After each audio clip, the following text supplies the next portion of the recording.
new storyteller here with us tonight, and this woman is such a treat. I'm so excited that she drove all the way from Chicago to come on out to our story event. Please give a warm welcome to Cece Miller.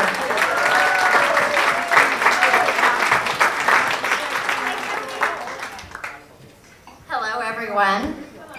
I'm curious if any of you have used YouTube to do some of their different challenges, or perhaps just done some research with YouTube to find the perfect recipe or anything like that. Has that been something you've done? Yes. I certainly have, and one of the challenges I did was throwing boiling water out into freezing air, and it didn't work. And then I tried the ALS challenge where they have somebody dump freezing water over you, and it's a great movement, but the water was freezing, and I looked like a drowned rat.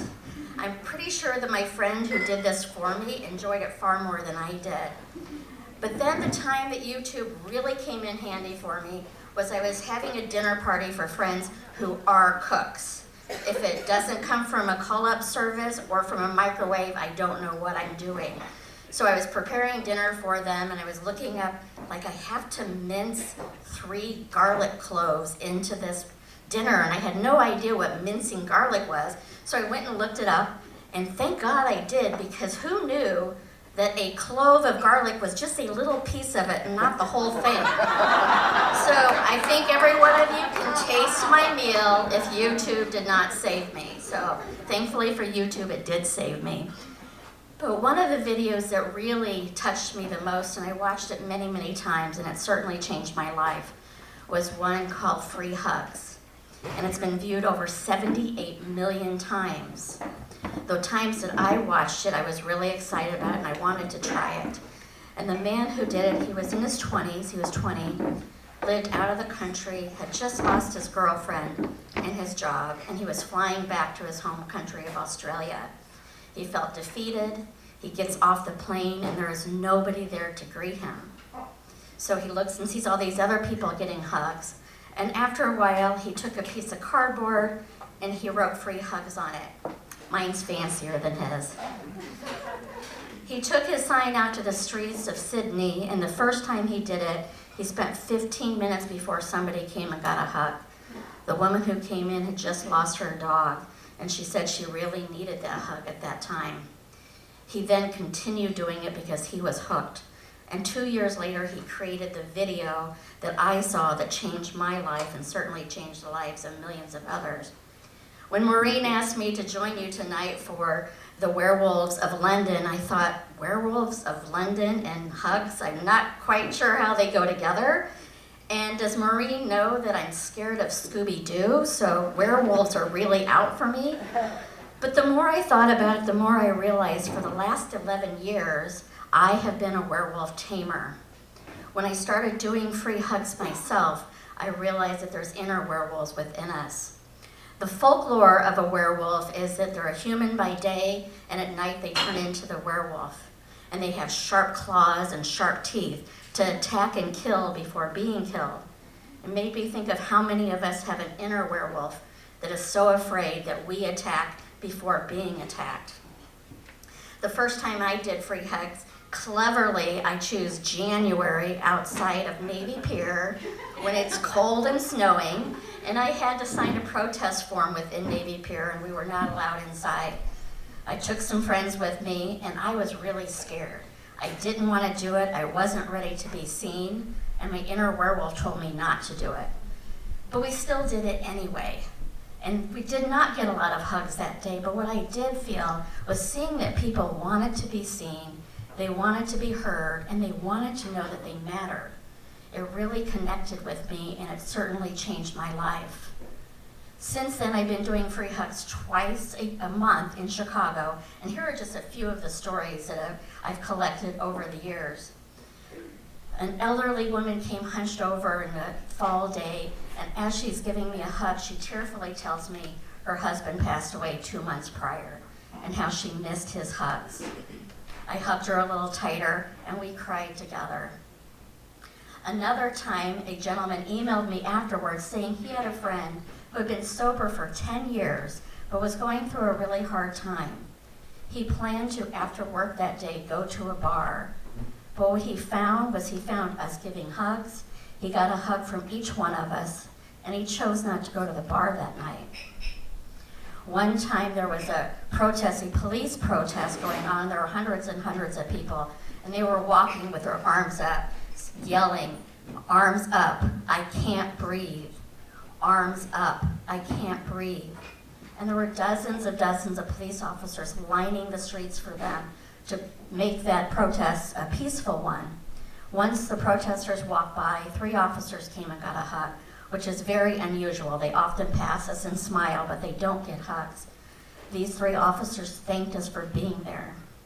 And you could see it in their eyes that they wanted to be known as safety officers and not brutal ones. One time we had 2 busloads of Palestinians drop right in front of us. There were men, women, and children for a demonstration. And many of them came and got hugs, and as each one of them got a hug from me, I whispered in their ear to be safe. The demonstration was powerful and for the most part peaceful, but I found myself in between 2 men, an older man who was screaming at a young Palestinian man, and I stood between them looking up at the man yelling with my free hug sign, and I told him he needed to calm down and be civil. He did. Out of all the hug events that we have done, it's not uncommon for at least one person to say it's the first hug that they've gotten in days. And sometimes it's the first hug that they've gotten in weeks. It's a powerful experience for them. Along with the hugs, I started doing a global hug movement. And so I've gotten huggers in 6 continents, 45 countries, 32 US states, and Desmond Tutu joined twice. So if anybody knows anyone who lives in Antarctica, please let me know, because I've not gotten a hugger there yet as well. So a couple of the stories from the global hugs. The very first time I did it, I received an email from a young girl in Mexico. She emailed me that she and 2 girlfriends stood out in Mexico City for 90 minutes and did not get one hug. She apologized to me and she said, "My city is dangerous and people don't trust, and I'm sorry we couldn't participate." I emailed back to her and said, "You absolutely participated. Maybe they weren't ready for hugs at this point, but everybody who walked past you saw your kindness and hearts were changed." Another time I received an email from a gentleman in Pakistan, and he warned me, as soon as you open up these hug pictures, they don't look like your normal hug pictures. I thought, how is that possible? A hug is a hug. And he was right. I opened them up, and it was showing men standing next to each other. They might have kind of had their arm around each other. They were very, very stiff and very few smiles. The very next year, he sent more pictures, and those pictures were of smiling and much more embracing, and they really looked like they were having fun. People really want to be seen. They are howling to be seen, to be heard, and to know that they matter in the world. So what can we do but to do some more hugs? So I encourage you all to just hug each other right now.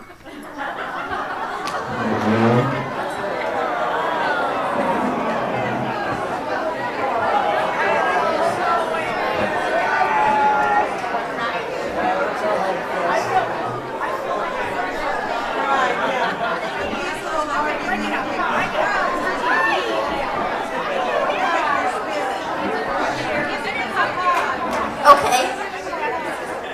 Back to me again, people. Back to me. Come on. It's really all about me. Now, not all of my hugs have been about taming werewolves, even though I've had the privilege of hugging thousands of people with an inner werewolf, because it's about seeing people, it's about hearing people, and hugging them to let them know that they matter in the world. But many people come to me for celebration hugs, whether it's their birthday, an anniversary, a wedding, a new job, or they simply enjoy a hug. I tell people my job in the world is to heighten celebrations and lessen sorrows, and I must admit those hugs that come from the inner werewolf are one of my favorite hugs to have. As I see more werewolf-type behavior in the US, people who are screaming to be heard, to know that they matter, and to be seen, I have created a million hug movement. I have felt the power of hugs. I have seen the power of hugs. So just imagine with me for a second if 1 million people around the world experience that too.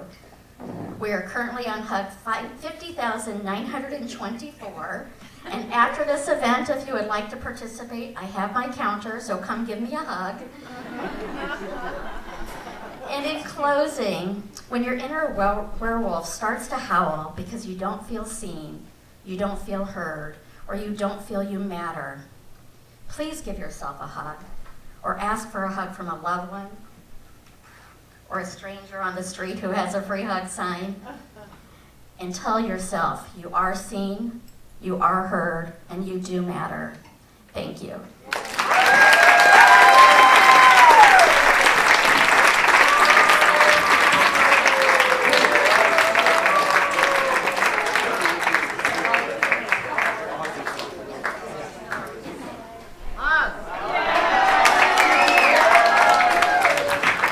CC Miller, everybody!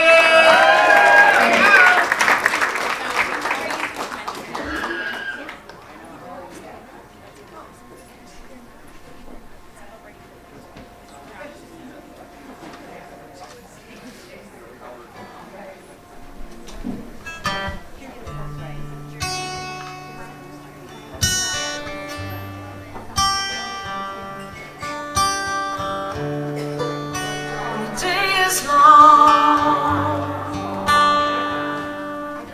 and the night is yours alone. When you're sure you've had enough of this life,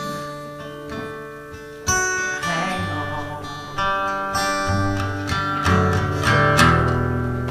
Don't let yourself go, 'cause everybody cries,